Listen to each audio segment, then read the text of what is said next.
Давай, Дамир. Это был iPhone 13 Pro Max.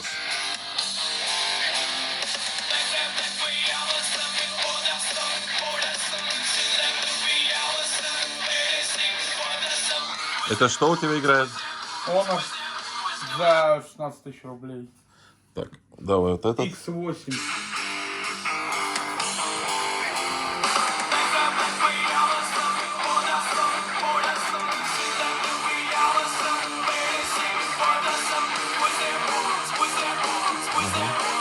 Это... Это Samsung S22 Ultra. Ну и теперь давай Blackview.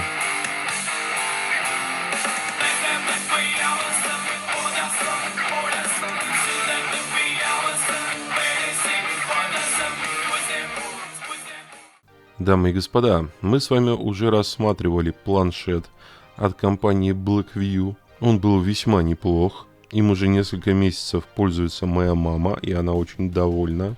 Киношечки смотрит, проверяет задания, которые пишут ее ученики. В общем, использует и для развлечения, и для работы. Она школьный учитель. А сегодня мы рассмотрим телефончик под названием Bell 9000. Тестировать мы будем в основном звук. Ну, то есть, суть этого обзора в основном про звук этого телефона. А в остальном я не профессионал. Но, тем не менее, мы сейчас с вами посмотрим и распаковочку, которую сделает моя супруга. Посмотрите, как она играет на нем в игры. Быстренько пробежимся по камерам. Ну и, конечно, узнаем, что там внутри.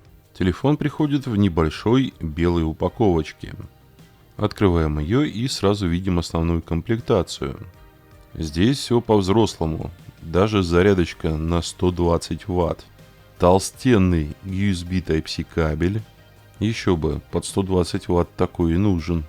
Ну и сам телефон. Макулатура тоже в комплекте.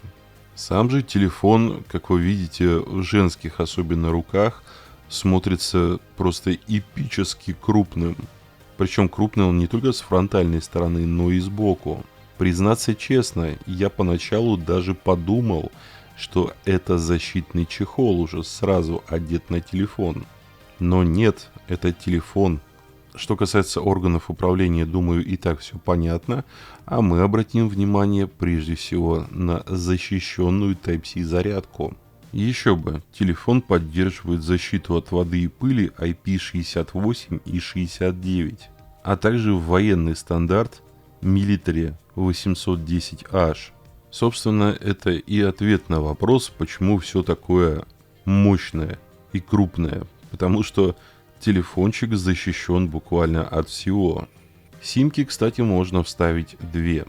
Тут же отсек для карточки microSD. А сзади, нет, это не огромная камера. Камеры здесь по бокам, а вот эта штукенция – это еще один экран.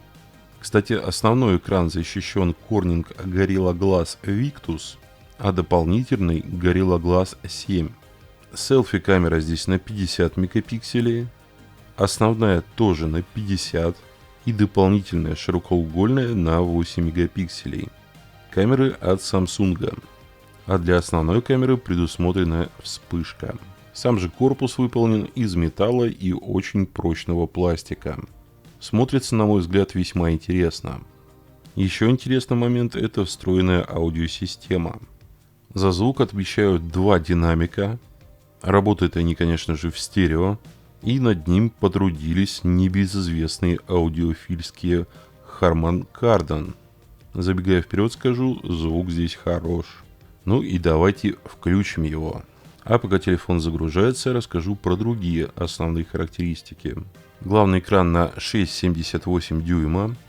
Разрешение 1080 на 2460. 120 Гц, между прочим. Дополнительный экран 360 на 360. 1,32 дюйма. С частотой 60 Гц. На борту 13 Android. Вес телефона 413 грамм. Тяжеленький аппарат. И габариты 180 на 82 и на 17 миллиметров. Лопата, короче. Поддерживается Wi-Fi 6, Bluetooth 5.2. Есть, конечно же, и 5G. Процессор здесь MediaTek 8020. Весьма неплохой процессор, входящий в первую тридцатку среди всех. Ну и находящийся рядом с одноклассниками по цене. Видеопроцессор Mali G77, 12 гигабайт оперативки с возможностью ее еще расширить, добавив еще 12. Накопители на 512 гигабайт. Аккумулятор на 8800 мАч, поддерживающий зарядку 120 Вт. Навигация GLONASS, GPS, Baidu, Galileo. Телефоном можно управлять даже в перчатках. Есть и NFC. И все это великолепие за 30 тысяч. При этом не забываем, что телефон прежде всего позиционируется как защищенный. То есть это большая, крепкая, долгоживущая балалайка, которая позиционируется не только как телефон, но и как хорошее средство скоротать долгие вечера после тяжелой работы. Да, кстати, вот так выглядит задний экранчик. Он цветной, на нем можно менять циферблаты, на нем можно выводить что угодно, включая собственное селфи, если вы не хотите пользоваться селфи-камерой. Короче, полноценный, красивый экранчик. Ну, а внутри все стандартно. Это 13-й Android, как и у всех. Да, кстати, давайте сравним его по габаритам с iPhone 15 Pro Max. Тоже не маленькая балалайка. Но по сравнению с ним, на мой взгляд, она буквально крошечная. А по весу 404 грамма. Да, хочется сказать, что вес — это надежность, и это на самом деле так и есть. Но таскать такое в кармане, по крайней мере, по сравнению даже с немаленьким и не самым легким айфоном, который весит в 1,5 раза меньше. Ну такое. Мы не будем долго останавливаться на демонстрации того, как лазить по менюшкам и так далее. Думаю, вы и сами прекрасно понимаете, что телефон шустрый, ничего нигде не тормозит, одновременно работает кучу приложений, памяти на все хватает. Здесь просто совершенно нет никаких нареканий. Но качество сенсорного экрана тоже не вызывает никаких сомнений. Экран яркий, четкий, 120 Гц это приятно. Сенсоры работают адекватно. Ну а внутрянку вы сейчас сами видите на своих экранах. Впрочем, я вам ее уже перечислял. Естественно, есть и Google сервисы, однако есть и серьезный минус. В этом смартфоне только базовый Bluetooth, то есть не ждите в нем aptX HD, LDAC и прочих новых кодеков. Ну и давайте быстренько посмотрим на качество работы камеры. Сначала вот так вот прям в руках. Да, здесь вот такой вот совсем-совсем не кислый зум есть. Стабилизация тоже присутствует, но, конечно, хотелось бы ее получше, особенно когда ты привык к айфону. Но давайте все-таки камеры потестируем чуть-чуть более подробно. Ну что, катаемся.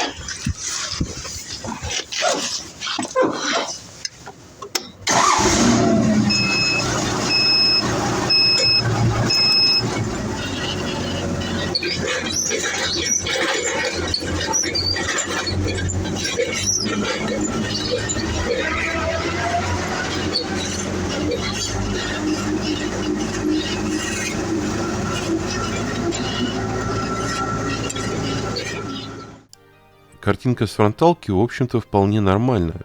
А вот с основной широкоугольной камеры можете посмотреть в сравнении с iPhone 13 Pro Max. Да, конечно, он дороже, причем значительно. Это совершенно не оправдывает дергание, которое вы видите сейчас на экране. Теперь посмотрим фотографии.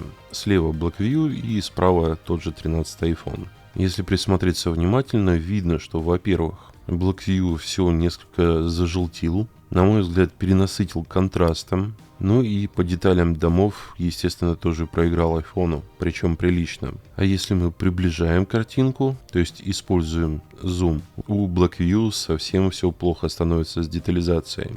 Правда, приблизить получается несколько ближе, чем у айфона. Но это тоже не оправдывает все это мыло. Разница очень значительная. Теперь объекты вблизи. И здесь, на мой взгляд, Blackview показывает себя уже не так плохо. Да, он все так же перенасытил все контрастом, и картинка выглядит не такой натуральной. но в целом весьма неплохо. Различимость текста тоже весьма неплохая. То есть при съемке на основную камеру я бы не сказал, что все это смотрится хуже, чем у айфона. Кому-то, я уверен, даже покажется, что лучше. Именно за счет большего контраста и более насыщенного цвета стола. Картинка более сочная. Но если присмотреться, на айфоне видно текстуру коробки, а Blackview ее просто размыл. При приближении разница очень очевидна. У Blackview мало того, что проблемы с детализацией, так еще добавлен цифровой шум. А на этой фотографии по цветам мне больше нравится даже Blackview. Зеленый более насыщенный. Но когда мы переводим взгляд на собаку, сразу видно, что слишком много контраста, ну и в условиях не самого идеального освещения есть проблемы с динамическим диапазоном. И это проявляется в том, что в темных участках слишком много шумов. Особенно это видно на шерсти собаки. Ну и в целом у айфона картинка более натуральная и живая. Однако, если мы вспомним, сколько стоит 13 Pro Max и сколько стоит BL9000, на мой взгляд, все не так уж и плохо. И по сути к камере у меня одна основная претензия. Нет, все-таки две. Первое — это желейный эффект во время видеосъемки. И второе — плохая работа с тенями. Особенно при зуме. Думаю, по камерам более-менее все понятно. А сейчас мы просто позапускаем кучу приложений и посмотрите на всякий случай, как все это одновременно работает. Причем вот сейчас игру еще запускаем. Как видите, все грузится быстро и без проблем. Вот такие вот простенькие игрушки. Вообще, то есть, сказать летают, ничего не сказать. Это для него вообще не нагрузка. Поэтому давайте запустим PUBG. Все-таки какая-никакая, а трехмерная и нагружающая систему игра. Ну а здесь я, пожалуй, ненадолго оставлю вас со своей супругой. А вы немножко посмеетесь от того, как девочки играют в компьютерные игры. Особенно, когда делают это чуть ли не впервые. Ай, ай, ай, ай, ай, ай, ай, ай, ай. Ай, Миш, Миш, Миш! Миша!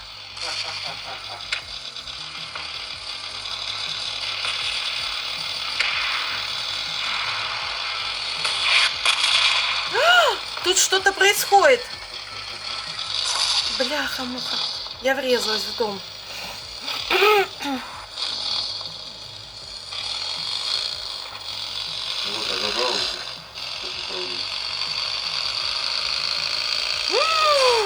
Ну кошмар, просто кошмар. Ну какой с меня водила, непонятно. Ты можешь развернуться? Я не куплю тебе машину. Миш, ну нет, в игрушках это одно, извините, управлять, а в жизни это другое. Баранку крутить. Ай.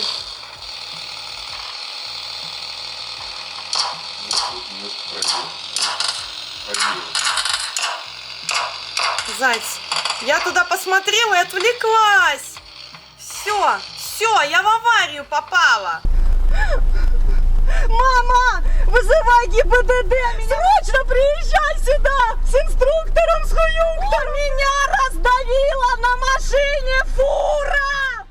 Надеюсь, что вы хорошо провели время и немножко посмеялись. А мы двигаемся дальше, к самому интересному. Для начала посмотрим, как телефон справляется с 4К видео с YouTube. Как вы видите, картинка не дергается, плавная, сочная. С углами обзора тоже проблем нет. Хорошо передаются и оттенки. Очень неплохо себя показывает черный цвет. Короче, экранчик огонь. Ну и давайте поговорим о том, ради чего мы здесь собрались. О звуке.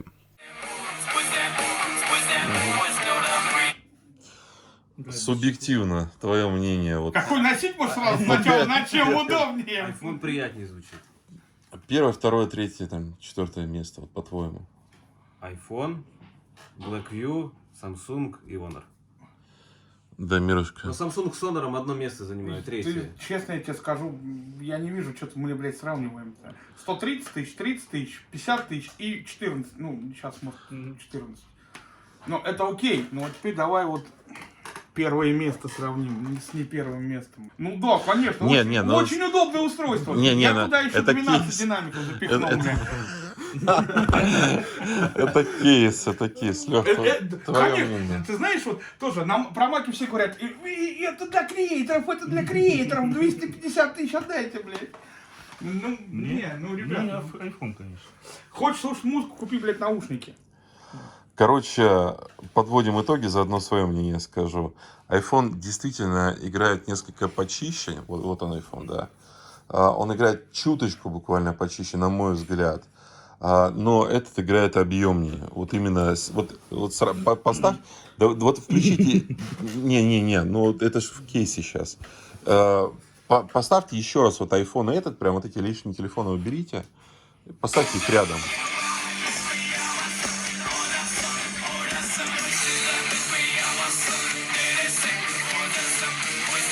Угу, вперед.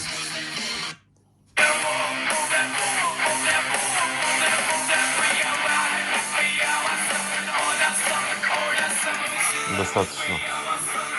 Он именно по стереоэффекту играет шире, чем iPhone. Вот, но iPhone играет как-то поделикатней, что ли. Но я бы не сказал, что прям это, какая-то разница большая. Так, у меня вопрос, кто будет пить? Ну а теперь давайте сравним, как звучит Blackview по сравнению с iPhone 13 Pro Max. Запись будет делаться на амбифонический специальный микрофон. Он не просто записывает звучание устройства, но и то, как он озвучивает комнату. То есть, по сути, будем слушать в 3D звуки. А потом разберем амплитудно-частотную характеристику.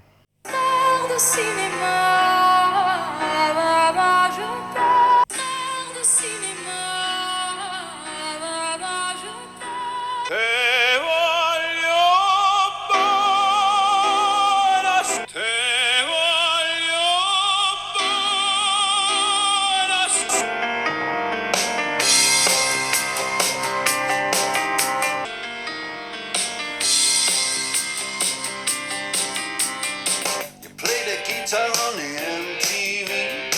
That ain't working. You play the guitar on the MTV. That ain't working. Et si tu n'existais pas, j'essaierais. Et si tu n'existais pas, j'essaierais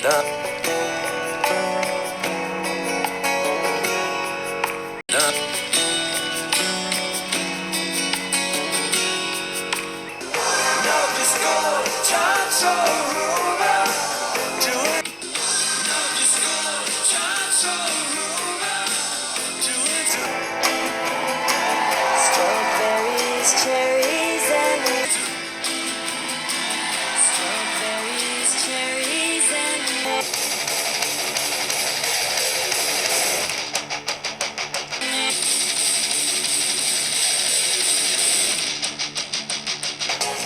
Dear Slim, I wrote you, but you still ain't calling. I left my cell, my pager. Dear Slim, I wrote you, but you still ain't calling. I left my cell, my pager. I've been trying to call. I've been on my MO. I've been trying to call. I've been on my own. won't you leave me alone? Leave me alone. Won't you leave me alone? Leave me alone. Белая линия — это идеальный сигнал от 20 Гц до 20 кГц. Зеленая линия — это Blackview. И синяя линия — это iPhone 13 Pro Max. И первое, на что мы обращаем внимание, то, что у iPhone эта синяя линия практически нет даже средних частот. То есть у нас начинается на серединке, и потом все это растет до высоких частот. И здесь у нас продолжаются высокие частоты, есть какой-то просто сумасшедший пик в районе 10 кГц, ну и так далее. То есть фактически у нас есть только, может быть, кусочек средних частот, а в основном именно высокие частоты. Да, играют они чисто, да, качественно, детально, но это не полноценный звук. В то же время у Blackview есть средние частоты. Да, конечно, если бы это были колонки, вот здесь вот эта полочка должна была продолжаться до сюда. Но это телефон, он не может играть настолько басовито, как колонки.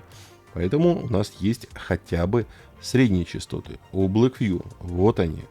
И они ровненько продолжаются вплоть до самых верхов. В то же время у айфона средних частот практически нет, есть только верха. Да, iPhone почище чуть-чуть играет, но зато Blackview играет более полноценно. Ну и давайте теперь поделюсь с вами своими впечатлениями от использования. И начну я с критики. Прежде всего нужно понимать, что этот телефон большой, крупный, тяжелый. Такой не потаскаешь с собой вот так вот легко в нагрудном кармане, например. Ну, то есть это прям сразу нужно понимать, и если вам такое не надо, его не стоит рассматривать покупки вообще сразу, потому что с этим ничего не сделаешь. Он большой, крупный, тяжелый. Второй главный минус – это то, что здесь нет поддержки продвинутых кодеков Bluetooth. Ну, то есть любые Bluetooth наушники, которые вы к нему будете подключать, будут работать только по кодеку SBC. Если вы смотрели мой ролик, где я вам объяснял, в чем разница между кодеками, а для тех, кто на канале впервые, я поясню, я специализируюсь именно на звуке. На смартфоны и так далее я делаю обзоры редко, но вот в звуке кое-что понимаю. Так вот, я делал отдельный ролик, в котором рассказывал, чем отличаются Bluetooth кодеки друг от друга. Можете его посмотреть, он очень интересный. Но если кратко, при хорошей реализации Bluetooth кодека, даже самого простого, как SBC, в Bluetooth наушниках вполне можно добиться пристойного звука. И главное будет зависеть прежде всего от конструкции самих наушников, от мембраны, от чипов самих наушников, от батарейки в самих наушниках, от того, как они оттюнингованы и настроили. А кодек — это второстепенное. Поэтому это, конечно, минус, но это совсем не говорит о том, что здесь все наушники будут звучать ужасно. Это не так. Но, тем не менее, это серьезный минус, потому что ни aptX HD, ни LDAC, ни даже простой aptX или aptX Low Latency вы здесь использовать не сможете. Еще один существенный минус – это камера, особенно широкоугольная и особенно, когда вы приближаете что-то в условиях не самого лучшего освещения. На широкоугольной камере вы словите не только желейный эффект, но и подергивание, а при сильном зуме у вас пропадет и детализация, и вообще картинка вся превратится в кашу. Основная же камера вполне нормальная.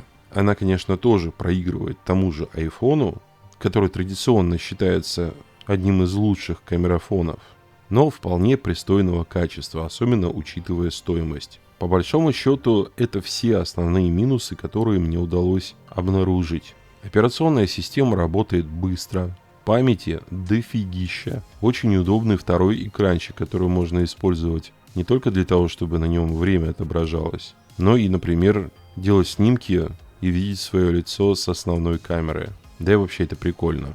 Телефон защищенный. По спецификациям его совершенно спокойно можно держать под водой. По крайней мере на 1,5 метрах в течение получаса он может находиться и ничего с ним не случится.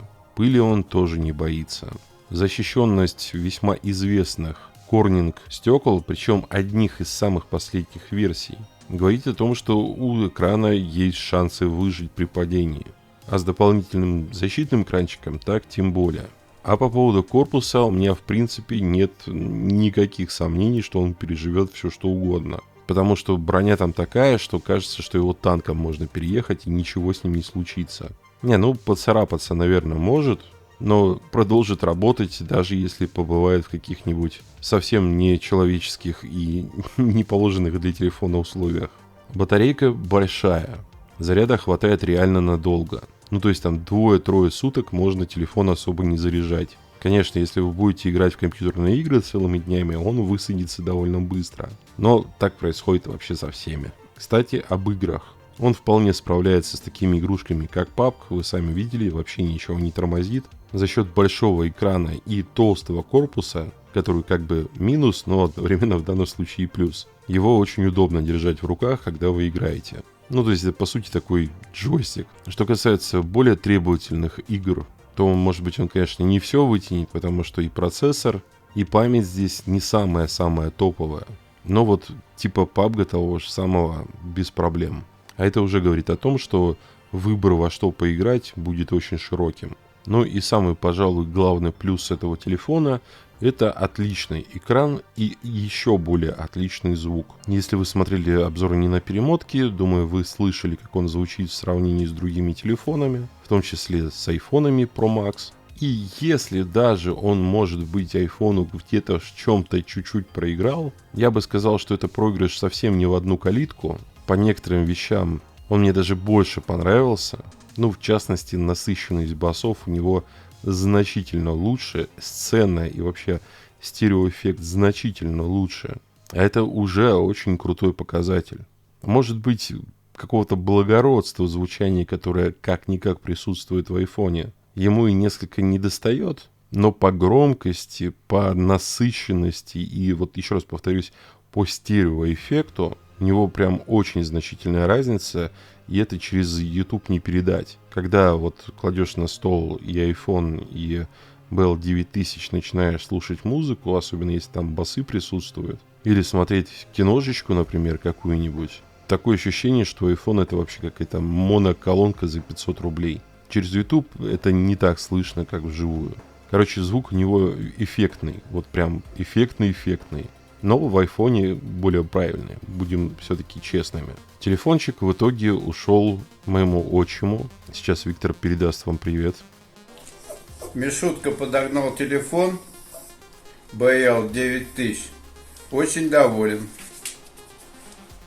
Он, несмотря на возраст, еще работает. Причем работает на производстве. А там защищенный телефончик – это вообще полезная штука. И с его слов его совершенно не напрягает то, что он большой, тяжелый и так далее.